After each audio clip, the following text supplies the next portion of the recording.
How so wonderful God is. Well, Sama-Bajau people. This is a mysterious tribe located in Southeast Asia. They live a fascinating and unique lifestyle. In fact, most times they call them sea gypsies. They spend over 60% of their day in the water. How do I mean by water? Like under the water. It therefore means out of the 24 hours of the day, they spend 60% of it under the water. How is this possible? I continue to imagine that. Yes, because they are the only tribe that can spend 10 to 15 minutes under the water because they are wired with a very great planes. This tribe you see, called Bajau, they are of two. We have the one that are called the sea nomads. This one, they are always readily on top of water, day and night. Then we have the other ones that settled on the offshore, along the coastline of the sea in the Southeast Asia. They live in many areas around Asia, including Philippines and Malaysia. The Bajau tribe has been around for hundreds of years. Today, we'll talk about the Bajau on the following heading: location, occupation, marriage, population, religion, trade, and even their heart, and a lot more. On mic is Oke Omoge, the Moralist. Please do well to follow, like, share, and comment on this page, Mora70 TV, so you can get the new videos once it is dropped. I won't stop dropping interesting facts about people and history of the world. Thanks to those that have done that. You are my very important persons. Mora TV is here to stay. Now let's go into Bajau people, particularly the sea nomads. Let's talk about their location. The Bajau people is located in Southeast Asia. The Bajau can also live in many areas like the Philippines, Indonesia, and the Malaysia. This one means that they settled around the Southeast Asia. On their nationality, the Bajau are not registered in any citizen.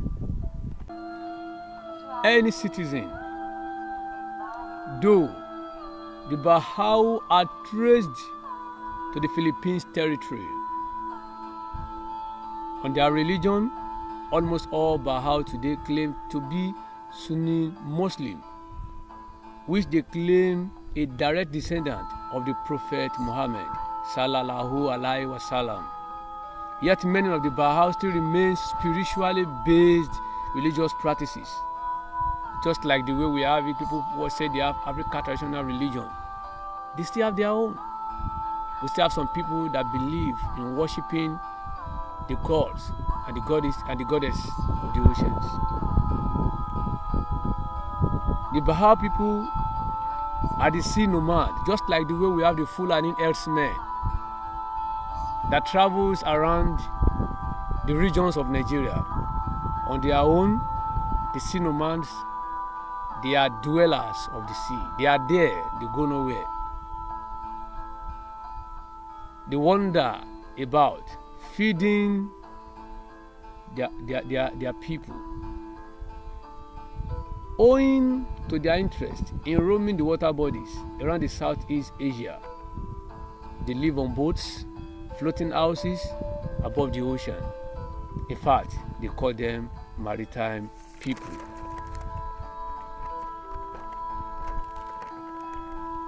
Their floating homes keep them connected to the sea at all times, though disconnected from modern civilization.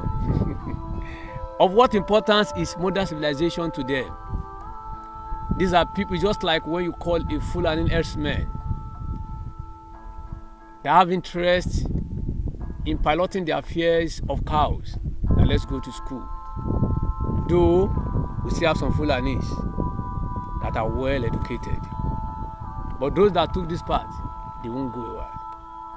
Okay. Let's come back to our Bajau people.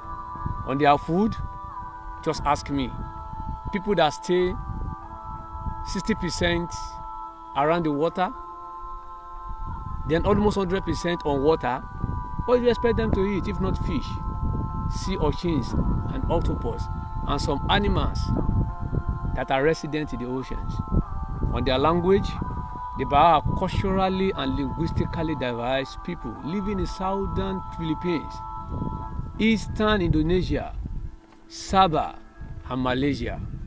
The Bajau speak a Malayo-Polynesian language, which they themselves called Sama.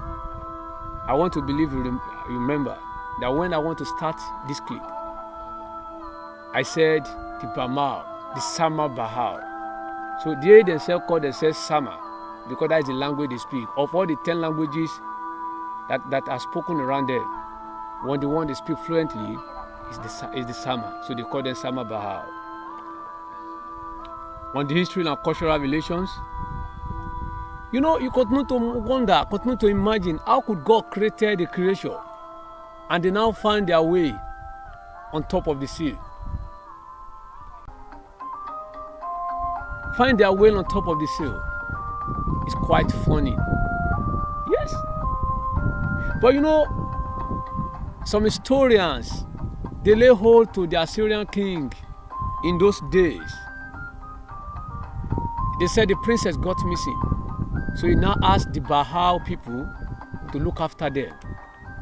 Looking after them, they were like, if you don't see them, don't see my princess, don't come back.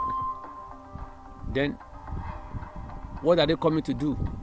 So they just say, okay, if this Oba couldn't see us, then he can't kill us. So let's stay around there. And that is the might that surrounds the Bama living around the sea. You see, with different early sultanate of the region, Johor, Malacca, Brunei, Sulu, the present Bajau began to spread from an original homeland located in the northeastern island of Sulu and southwest of Maladano. So they migrated from there and they settled on water. And this particular set of people, they are called the sea nomads or the boat nomadic people. On their settlement, local communities take a wide variety of forms. Their community consists of scattered Moorish groups made up of families whose members regularly return between intervals of fishing to a common anchorage site, which is Abo. Their buildings on shore are pile house villages made up of families whose members regularly move between village and extended periods of sea as boat dwelling family fishing crews. This particular set of people, especially the sea nomads, if they are going to build their house, they have it on top of water, a pile house, just like you can see in the screen. Even there are some that they don't even know this, their house is a mobile house. It moves because their canoe or their boat is built in front of a house that is not even separated, no cubicle whatsoever it is. Among both nomadic groups, the boats used as family dwelling vary in size and construction.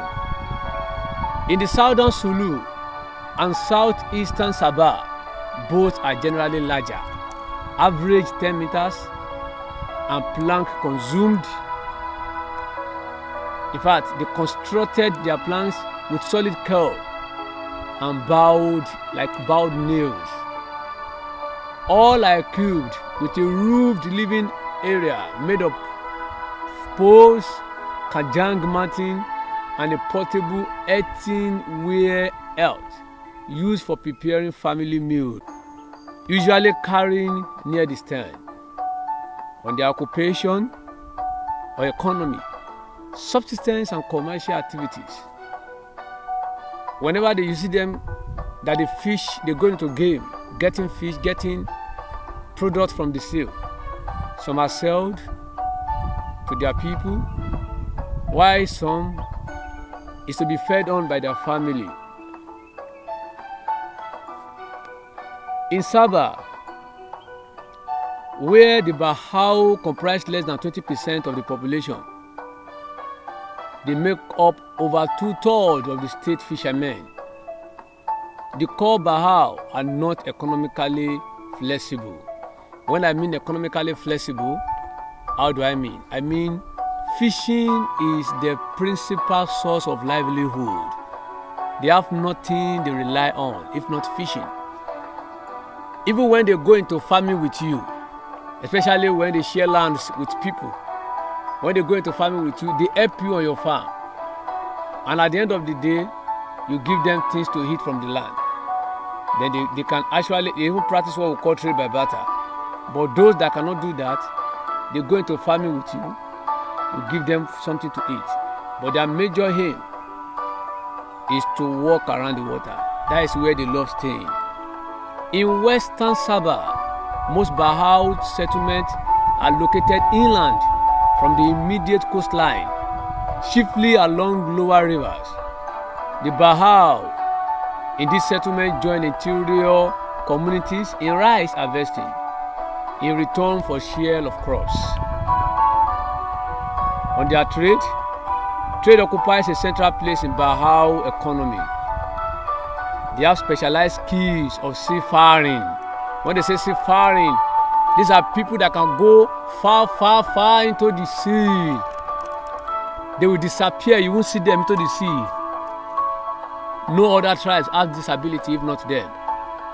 European account of the 17th and 18th century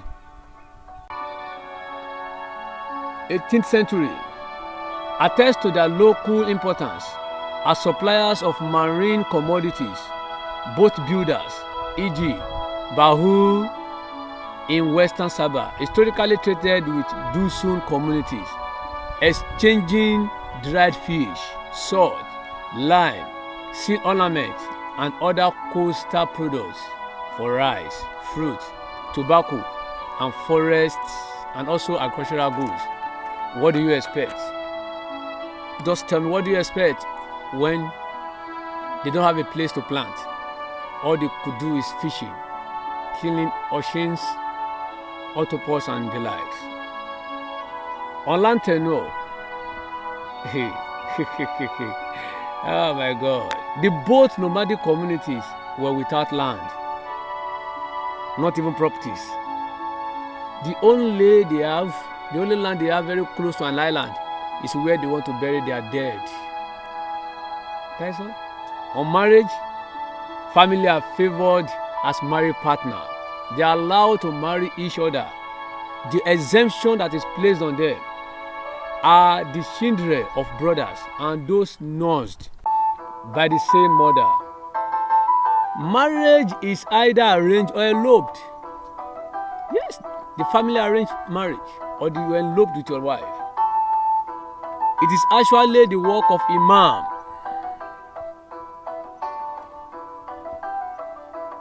that conduct the marriage rites. Don't forget I told you they are Sunni mostly. Their voice is very, very frequent during the first 2 or 3 years of marriage. However, they are allowed to remarry easily for both partners that are separated without any quarrel. And at this point, they will live long with each other. It therefore means that their first, they test marriage before they eventually go into marriage. On their political organization, however, don't forget I told you, I said the people, the other side of the Bajau people, they have a very good political structure But as to this nomad, the sea dwellers, not at all. They lacked parish organization. They had no formal representation in the state, except maybe through patrons. Inheritance is bilateral. Both the female and male inherited. But ask me, what are they inheriting? If not boats, if not their pile houses. God is indeed wonderful. But do not believe that these Bajau people, that all because they are sea dwellers, they are boat dwelling people, that they do not have art. They have. The Bajau people are really concerned with art. Being a wanderer over the sea doesn't mean they don't know art. Among the Indonesian society, they have their own particular specialized art. The traditional Bajau dances are usually performed when they hold wedding ceremony. Then you see them in their heart, just like you can see on the screen. Once you see their boats coming, you know these are there. They have boats for ceremonies. They have boats where they dwell. They are known for their musical instrument, panu, a kind of wind instrument. Do not forget that I told you that the Bajau can hold their breath for over 10 to 15 minutes under the water. The boat-dwelling Bajau spend 60% of their life on waters. They are no true citizens of any nation, come what may. Well, I think I have to break here. Thank you for listening. I really appreciate you. I really appreciate your time. Please do not forget to follow, to like, to share, comment on this particular video. I'm your weekly host, Oke Omoge. Thank you and God bless. Till I come your way again next week. Thank you.